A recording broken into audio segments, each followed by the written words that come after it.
भारत देश वाह, एक ऐसा देश जिसे कभी कहा जाता था कि भारत देश सोने की चिड़िया है। ये बीती बातें थी गुरुजी। यहाँ इतिहास पढ़ाया कुछ गया और बताया कुछ जाता है और कहानी सामने कुछ और आती है। इतिहास सदैव वीरों का गाया जाता है। पहले के पुरनिया कहा कि रघुकुल रीति सदा चली आई। मेहरारू पर जुल्म ढाई मर्दे तो तू आज के वीर है ना, क्या करबा।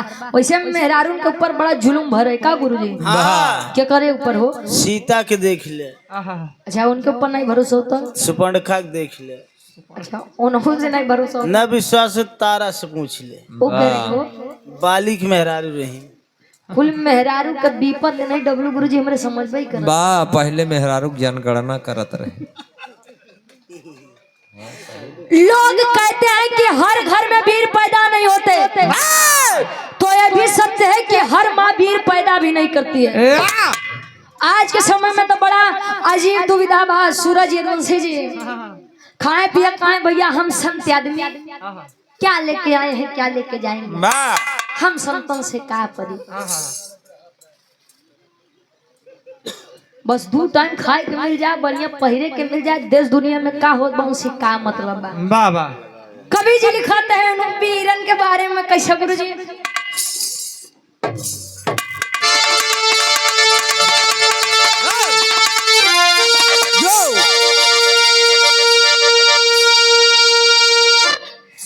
अरे तो अरे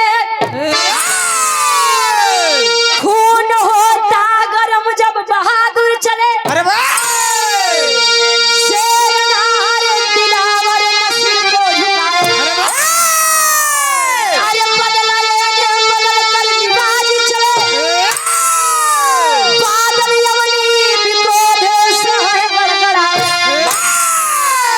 दिल्ली सल्तनत संभाले पृथ्वीराज थे।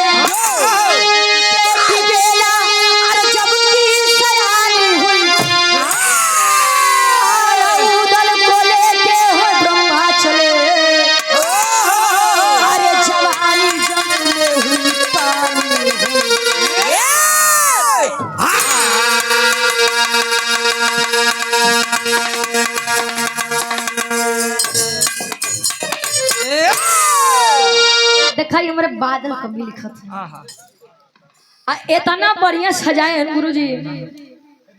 पहले के लोग कहा कि जकरे जवानी आवत हो गुरुजी। हाँ तो चोकरत की आवत रही। वाह करई वाह। अच्छा जकरे आ रही वो बैठा, हाँ जकरे आ चली गए। पहले के लोग महुआ खाए, आज वाले पिया था का ना ठीक बा। हाँ अजय खा थे वो बैठा, अजय पिया थे वो देखा एक आध 2 बार सोई के बाद आवत। कन्नी कह दे वाला छिप। अब वही जब बिरहा बंद होई ना तो कहिए अबे का गाए तुम लोग, हमें उते है। अरे देखा बात इज्जत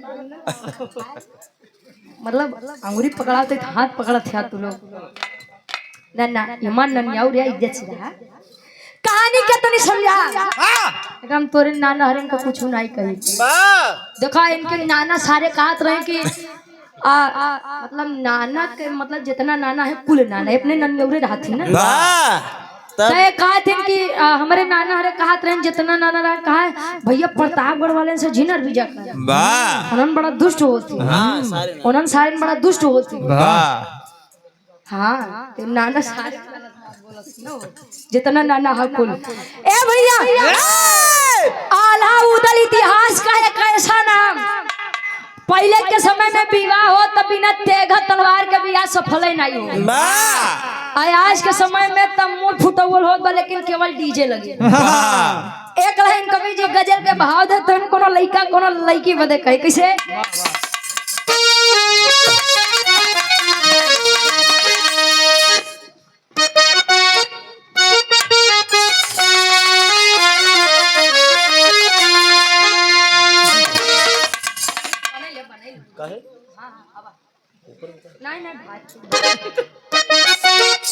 क्या बात है 100 रुपये अरे पलट कर अरे पलट कर अरे अरे पलट कर देख ले जालू तमन्ना हम भी रखते हैं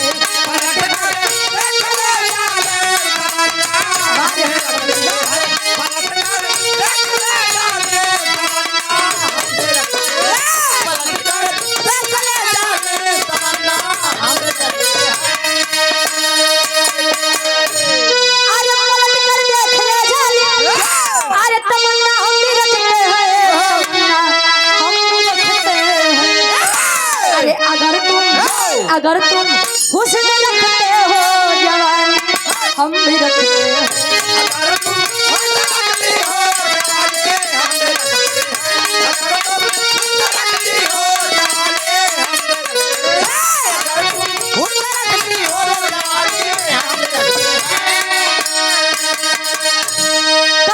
कर देख ले जाना मेरे को नानी आवत है ले दा बिल्कुल और सम्मानित पूजनाई जागत रही वो केवल इंतजार करते हैं कब सूरज दुन से बैठे कल हमारे तीन में खड़े कुल तो पैसा ज्यादा हमारा ऐसा काट दिया तू भाई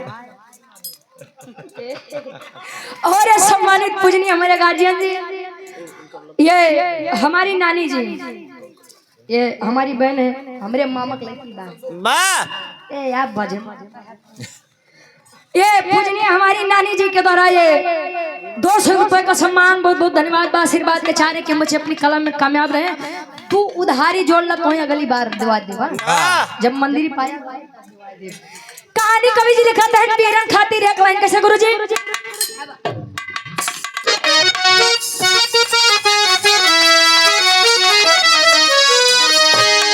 अरे आन पर जान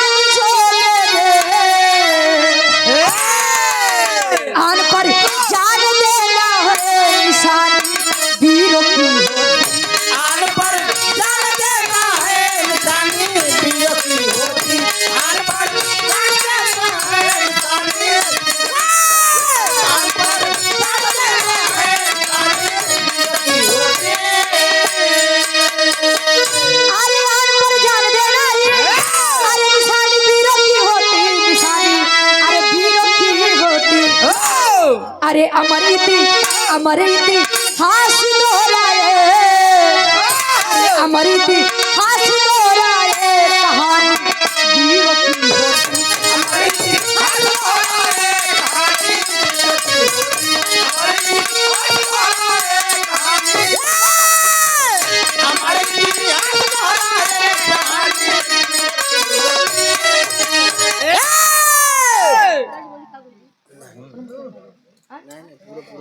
कहे आन पर जान देना ही निशानी वीरों की होती वीर सदैव सामने से वार करते ना कि पीछे से वार करें पीछे जे वार करत हो गुरुजी भड़िया कहती वाह बहादुर ढेर जानकार है कहानी का शुरुआत कवि लेते हैं जौहरी छंद से कैसे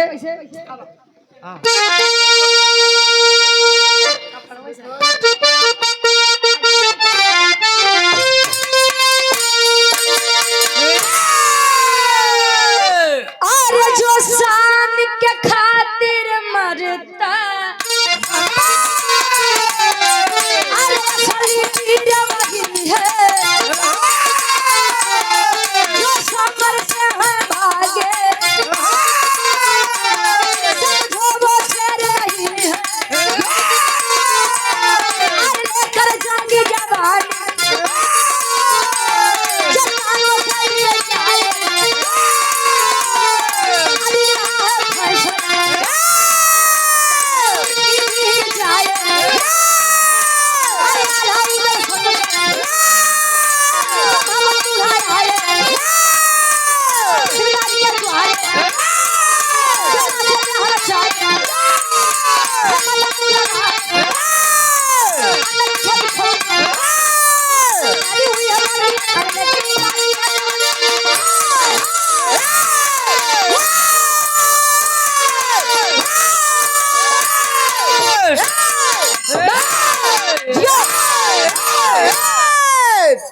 बा भैया नहीं वो हमार ढोल क्या बढ़िया बा अब तोरी ना कूद जाए तोरे ऊपर तब मन बा अवल लग ले फिर भाई विश्वकर्मा जी के बात है अलग ये लोग देखत रह पत्थरे से लइका जन्मा का जी ठीक बा सही बात यार पहले का ठीक है जा कहानी तनी समझ ला हंस यदुवंश के साथ वीर आल्हा और उदल आल्हा और उदल के चचेरे भाई थे Brahma serious serious matter Alha Udal के चचेरे भाई थे ब्रह्मा वो ब्रह्मा ना सृष्टि के रचयिता ब्रह्मा के नहीं समझा वो चचेरा भाई रहन ब्रह्मा ता एक बात बा कि अहिरन के खून बड़ा जल्दी गर्म होता खून तोरे पानी बहा बता अहिरन का खून बड़ा जल्दी गर्मा था दिल्ली सल्तनत को संभाले पृथ्वीराज चौहान बैठे हैं गद्दी पर पृथ्वीराज चौहान की एक बेटी थी जिसका नाम बेला था और एक बेटा था जिसका नाम ताहर था ता से तरबूज वाला ताहर हम कंफ्यूज हो गए नाहर और ताहर में उ लइकवा अच्छा शादी हुई बेला और ब्रह्मा से तलब पृथ्वीराज चौहान आदेश भिजवा दिए कि अगर बेला के गवना ले जाए के हो तब दरबार में आए तो सर झुका करके आए तब बेला का गवना होगा नहीं तो नहीं होगा आना होगा सर झुका के आना भाई अहिरे का खून नहीं बदला इस वक्त केरे साला मतलब कि हम लड़के हो करके वाले हो वर पक्ष से हो करके जाई हम लड़की कैती वाले के सामने मुड़ी झुकाई के नहीं हो सका अब तो बात इज्जत पे बात अब तो गवना आई चल दिया है ब्रह्मा आल्हा और उदल को लेकर के जब पहुंचा दिल्ली सल्तनत तले ताहर आदेश सुनावत बा अपने जीजा ब्रह्मा के कैसे एक लाइन गीत लगत बा गीत मार्केट में बड़ी वायरल बा बड़का बाऊ कैसे अब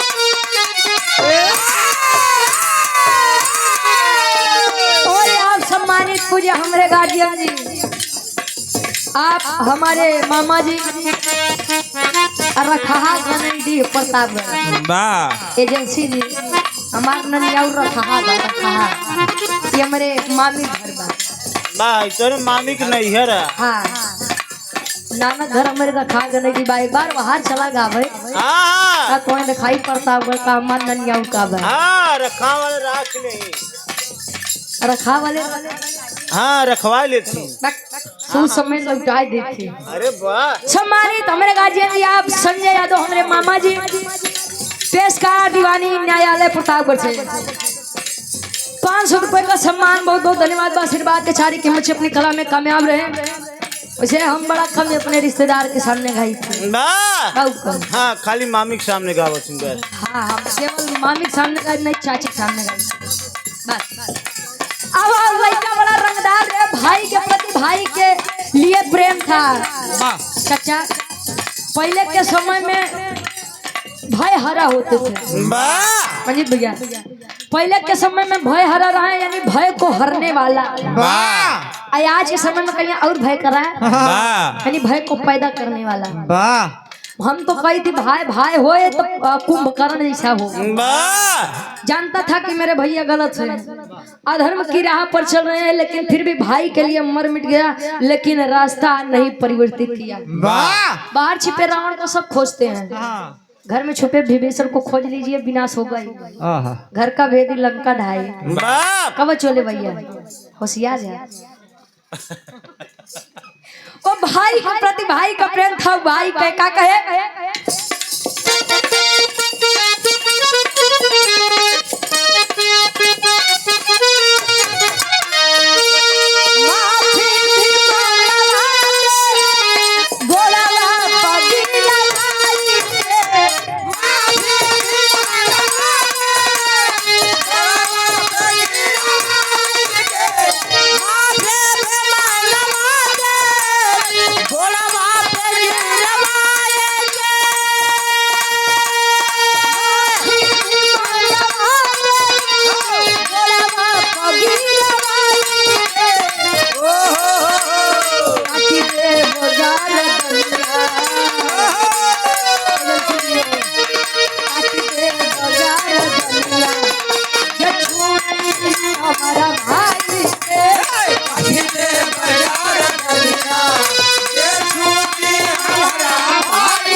मतलब हमरे मम्मी अवरे आई कि तू यार माई जे छो दी हमारा भाई के हम का सोचती तोहरा माई की। जे एक बात बा, हमरे मम्मी के देवरे में सबसे लायक देवरे नहीं है। जब से ये हमारे पापा टेंशन फ्री हुई है। हाँ भाई, अब जे हमारे माई के देखे तले ऊपर गर्दन कटिए तो बढ़िया, ये तो लक्ष्मण जी का फेल करत ला 100 रुपया दा भाई दे दे अपने गुरुजी के, बड़ा मेहनत करत है। अब का गुरुजी कवि जी लिखा तहंतर से बढ़िया फर्ज बा ताहर के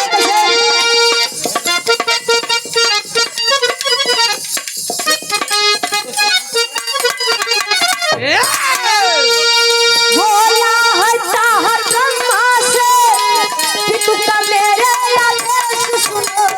बोला है ताहर ब्रह्मा से कि तू का मेरे आदेश सुनो। बोला है ताहर ब्रह्मा से कि तू का मेरे आदेश सुनो। बोला है ताहर ब्रह्मा से कि तू का मेरे आदेश सुनो।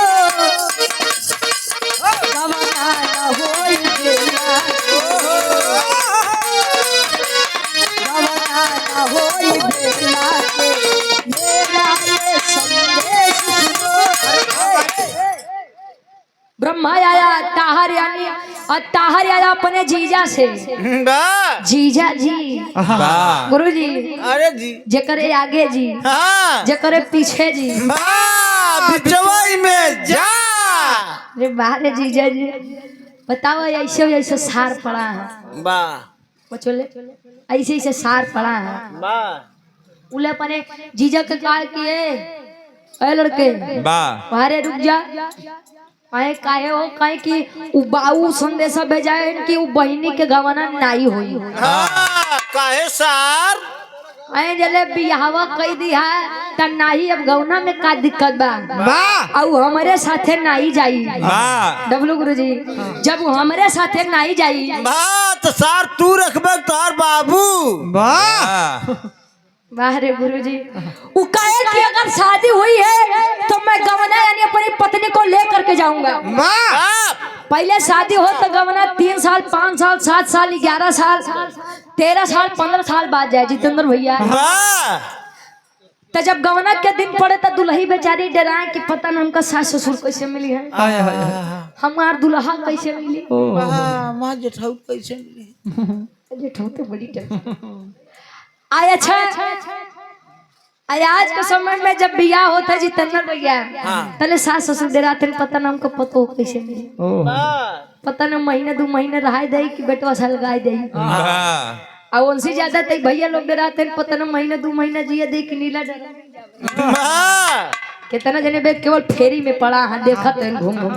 बियाह नहीं कर काहे की गवना नहीं होगा, क्यों नहीं होगा, पिताजी ने रोका है और गवना ले जाना है तो दरबार में सर झुका करके जाओ। तो वीर वो होते हैं जो शान के लिए मर मिट जाए लेकिन झूठी शान के लिए नहीं जिए। मैंने पूरी रामायण देखा है और रामायण के लास्ट में मुझे रावण का एक डायलॉग बड़ा पसंद आता है। कहीं जो कायर होते हैं जो डरते हैं वो जिंदगी में पता नहीं कितनी बार मरते हैं, और जो निडर होते हैं वो केवल एक बार मरते हैं। रावण जिस शान के साथ जिया है उसी शान के साथ मरेगा। ये हमको पूरी रामायण में बड़ी अच्छी बात लगी।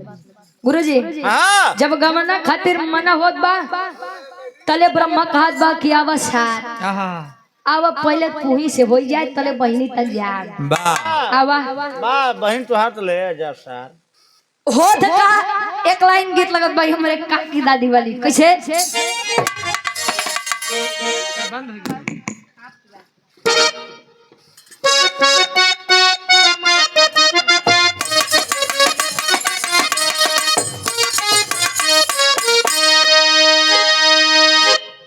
कबीर जी लिखते हैं जलऊ बड़ा सजत बा भगवान भोलेनाथ के मृग छाला पहने गले में सांप लटकाए गोजर बिच्छू देखता भूत प्रेत नाचत है साथे अंग में कुल भभूत लगाए निकलत है नंदी पर सवारी होई के। जब हिमाचल जी के नगरी पहुंचे तब माई महीना बड़ी परेशान है, अरे नरदा कहाँ फंसाए, अरे नरदा अबे कहन की लइकवा ऐसा बाकी दुनिया में क्यों नहीं होई ऐसा आज तक देख के लगत बा कि सही सही नहीं होई ऐसा तले विचार करत है सब से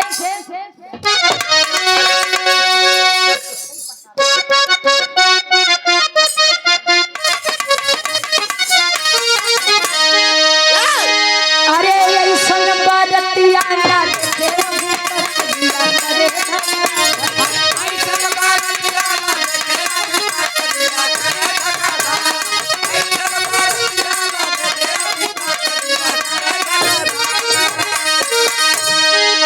ब्रह्मा कहे सुनो मेरी बात, अरे आई जवन दुश्मन ले बाय करा के आई जवन दुश्मन ले बाय करा के होई आई जवन दुश्मन ले बाय करा के होई कहे आई जवन वीर देबो करा के मार पीर होई अपार नहीं छोड़ो। अगर यही बात है अब तो बात अहिरे के खानदान के अहिरे के वंशज के ऊपर आए बात मर मिट जाऊंगा लेकिन पीछे नहीं हटूंगा कहे पीछे नहीं हटूंगा, क्यों नहीं हटूंगा, इसीलिए क्योंकि मुझे गवना लेकर के जाना है। अब हर बेचारी बेला भी तैयार सज धज के बैठी बा हमार राजा आवत हुई हमार संगे आवत हुई हमार पोपो आवत तले आमने सामने ब्रह्मा यानी ताहर का जीजा और एक तरफ ताहर यानी ब्रह्मा का साला आमने सामने पड़त है ना तले होत का टेरी के भाव लगत बा।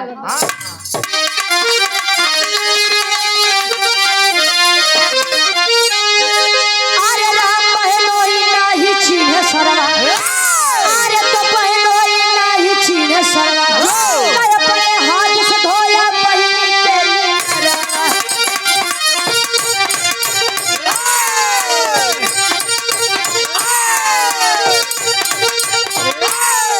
अपने हाथ से धोया बहिनी के लिए लड़वा बहनोई नहीं छीने मतलब इतना चूतिया पड़ा रहे कि बतावा बाऊ ओकर काहे कि गवना नहीं होए कम से कम हो तो समझाई सब सही रहा।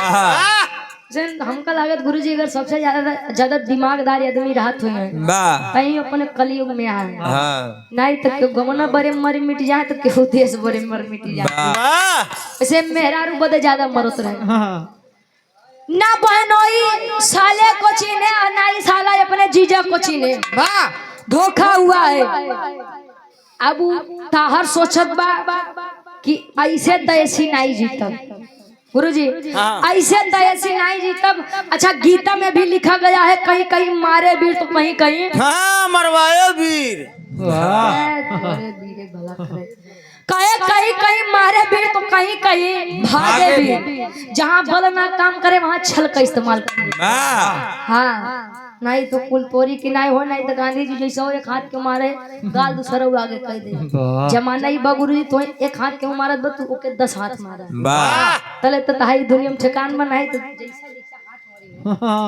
हाँ ई जमाना बा ताहर कहे अपने जीजा ब्रह्मा से अरे जीजा तू तो बुरा मान गया हाँ अरे हम देखत रहे तू हमरे दीदी के हमरे बहनी के रक्षा कैले बा कि नहीं हाँ परेशान न हुआ आवा चला बहन हमारे एकदम तैयार बा हाँ चला रक्षाबंधन कैले कहे बहन एकदम हमार तैयार बा।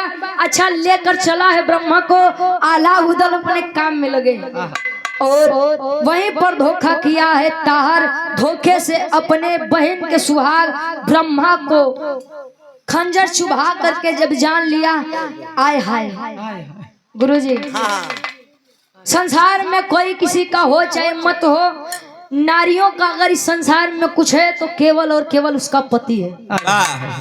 जौन माई बाबू कहा थी ना कि बिटिया जात यहाँ जा ढेर दिक्कत हो तो तहार माई बाबू जियत है बस झगड़ा लड़ाई के 2 महीना आए के अपने माई बाबू घरे रहा वाह तले माई बाबू कहिए रे तने निक होतु तो तहार ससुरे ठिकान लाग बता रहे पिछवा के आई है।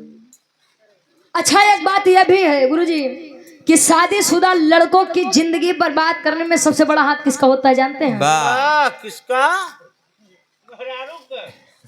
अरे वाह अगर शादीशुदा लड़कों की जिंदगी बर्बाद करने में अगर किसी का हाथ होता है तो वो उसकी माँ और उसकी शादीशुदा बहन का होता है। वाह जो न घरे में बेटवा पतों से ज्यादा शादीशुदा बिटिया दमादे के चले लगे तो ओकर नाशे बाई के जान ला चाहे 10 बेटवा करे घरे भरा हो लेकिन कुल नाश बा नहीं तई होते आज के समय में कि पहले दिन पहुना दूसरे दिन ठेहुना और तीसरे दिन केहुना तो जेकर जैसे जहाँ इज्जत बा वैसे करबा तो ज्यादा बढ़िया रही नहीं तो तीसरे दिन केहुना तो केहुने पौबा आए हाय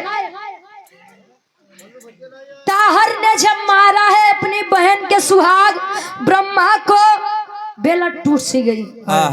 सोचिए जो लड़की अभी सुहागन हुई है और अपने ही आंखों के सामने उसके पति को अगर मार दिया जाए वो भी मारने वाला कोई अपना हो तो सोचिए उस लड़की के ऊपर क्या बीतेगा।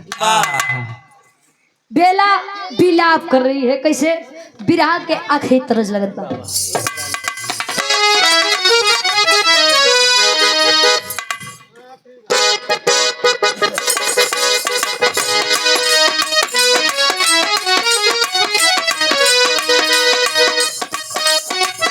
क्या बात है प्रेमी प्रेमिका के बाद बात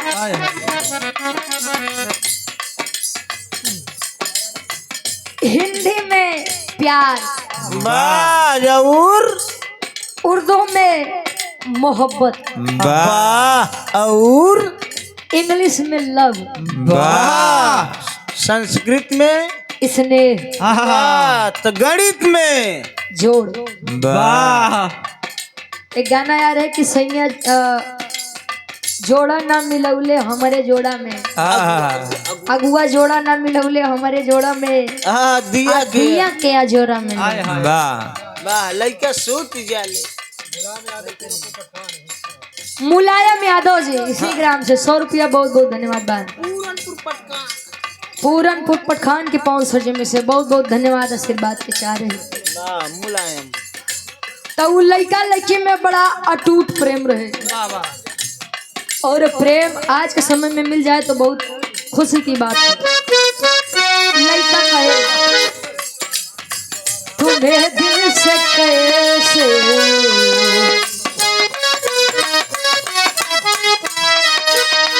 तुम्हें दिल से कैसे जुदा हम करेंगे।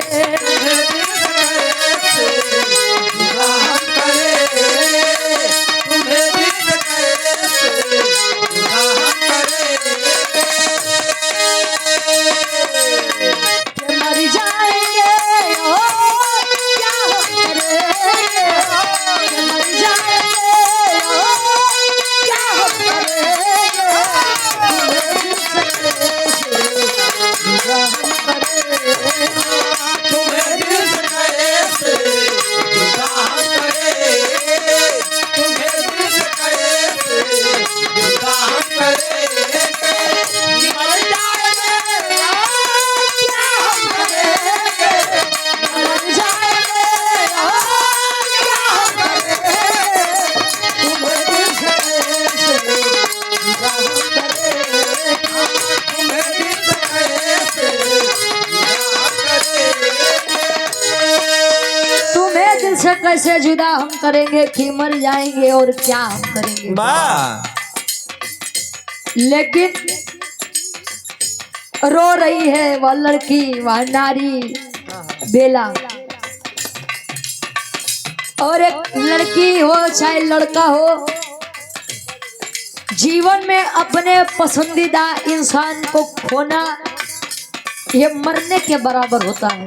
वाह प्रेम लत ऐसा चीज बा गुरु जी, अगर प्रेम के लत लग गया हाँ तो ना वो टाइम से सोआई हाँ और ना वो टाइम से खियाई। वाह शर्वा न जिए दे न मरे दे। बाहर रो रही है बेला और रो करके एक बात कहे, का कहे। जुर्म देख करके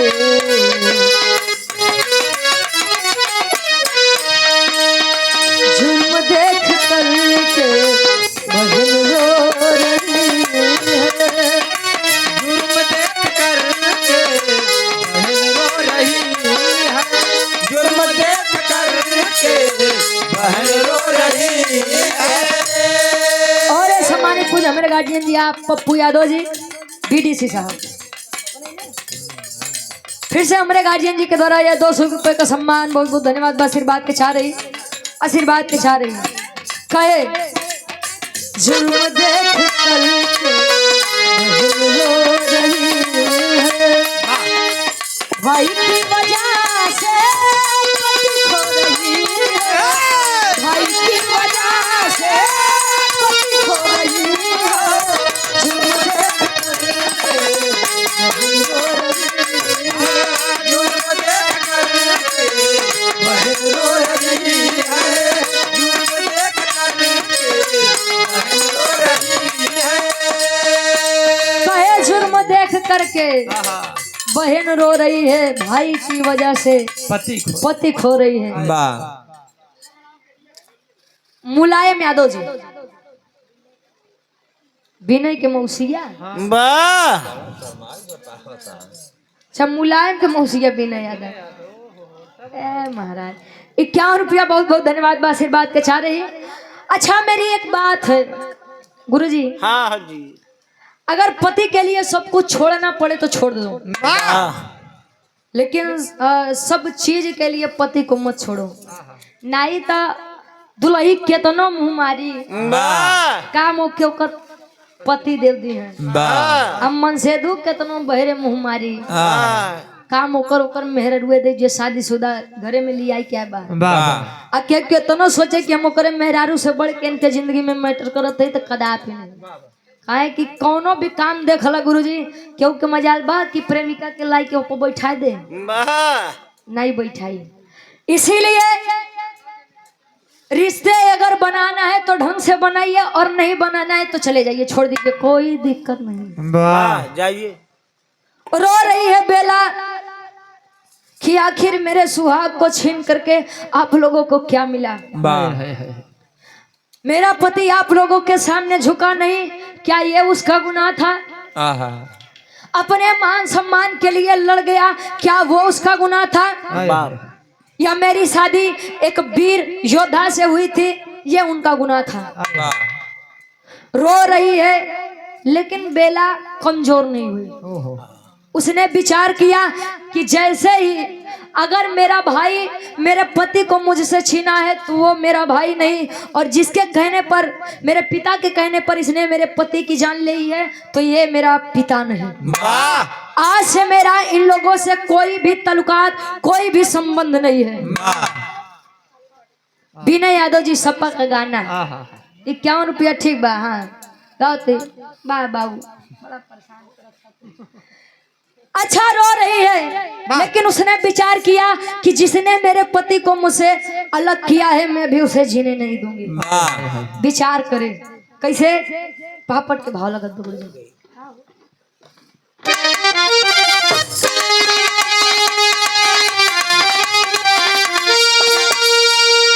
अरे बेला बनी है दुर्गा, ले तलवार वार हम करबे हो। अरे बेला बनी है दुर्गा, ले तलवार वार हम करबे हो। ता जिसने छीना मांगी कैसे तलवार हम करबे हो। जिसने छीना मांगी कैसे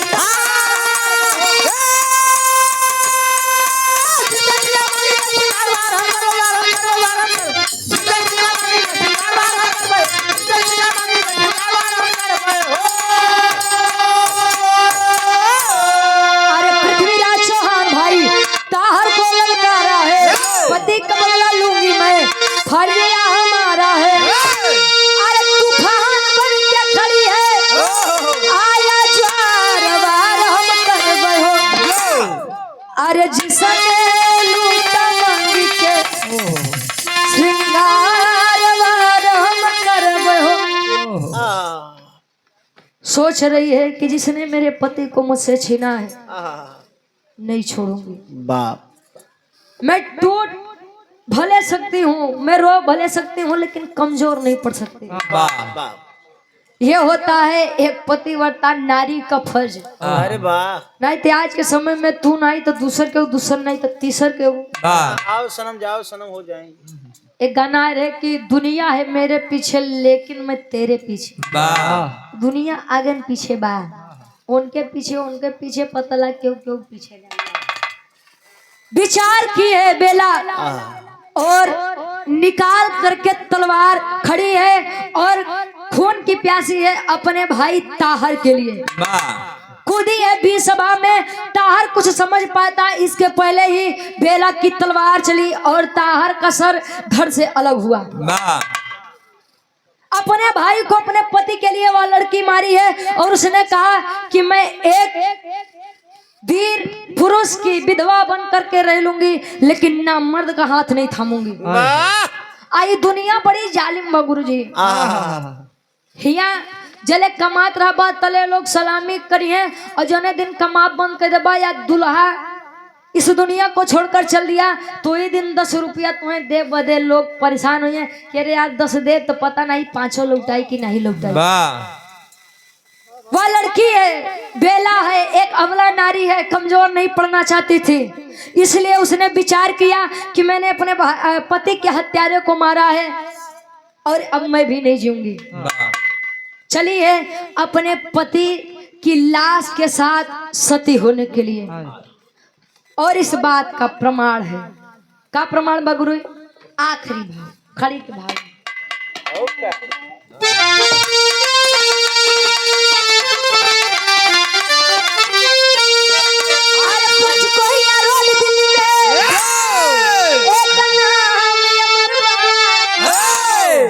पंचकोइया रोड दिल्ली में एक नाम अमरबा, भारी जंगल में बेला सती धाम।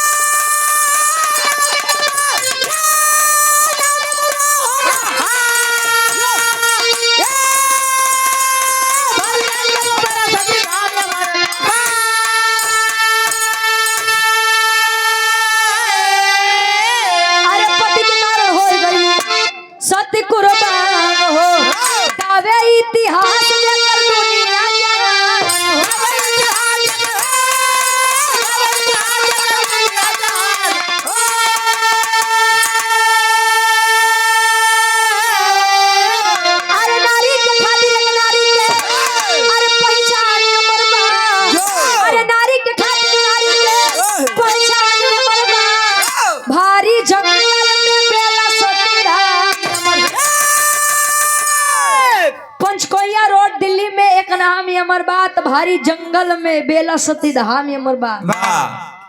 चली है वह लड़की बेला अपने पति की लाश के साथ सती होने के लिए सती हुई है। और इस बात का प्रमाण आज भी है दिल्ली पंचकोइया रोड में वही के बगल एक भारी जंगल बा का कवि जी। भारी जंगल है पंचकोइया रोड के किनारे। वहीं पर एक तीर्थ स्थल है, पाक तीर्थ स्थल है जिसका नाम सती बेला धाम है। वो और कोई नहीं बल्कि पृथ्वीराज चौहान की इकलौती बेटी बेला और ब्रह्मा की पत्नी थी जो अपने पति के लिए सती हो गई। ये होता है एक पत्नी का एक पति के लिए फर्ज। पहले के समय में दुख सुख साथे बितावा, अब तो सुख में रही है दुख में रही हम जाते नहीं है। जब पुल ठीक हो जाए तब बुलाए तब आऊ।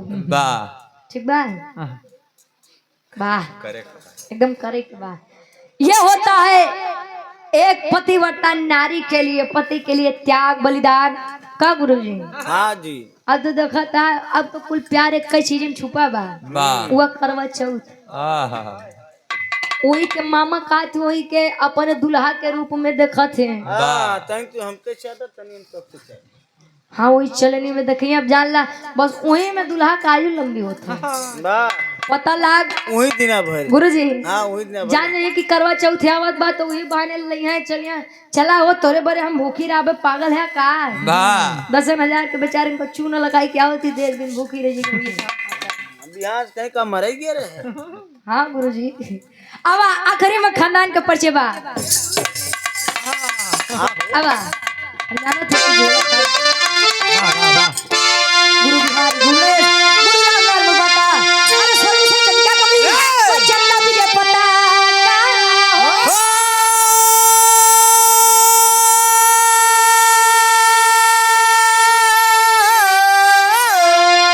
कहानोई नाही चीने सरवा रुचिया दोया तो में सहारा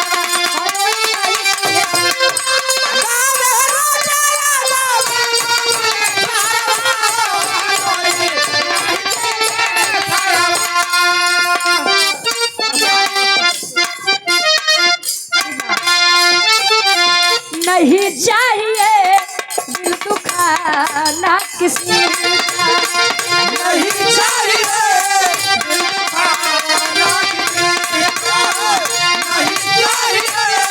दिल दुखाना किसी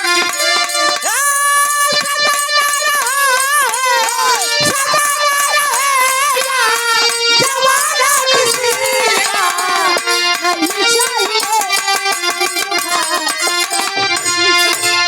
नहीं चाहिए दिल दुखाना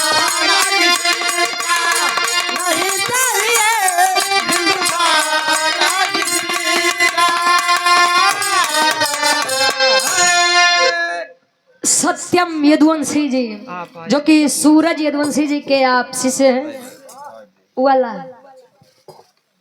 कौन कहे रे समाजवादी का नाम है अच्छा ऊ वाला ठीक बा एक समाजवादी ले लो गुरु जी ऊ वाला हाँ वो करे बात फिर सूरज यदुवंशी जी के शिष्य हैं सत्यम यदुवंशी जी।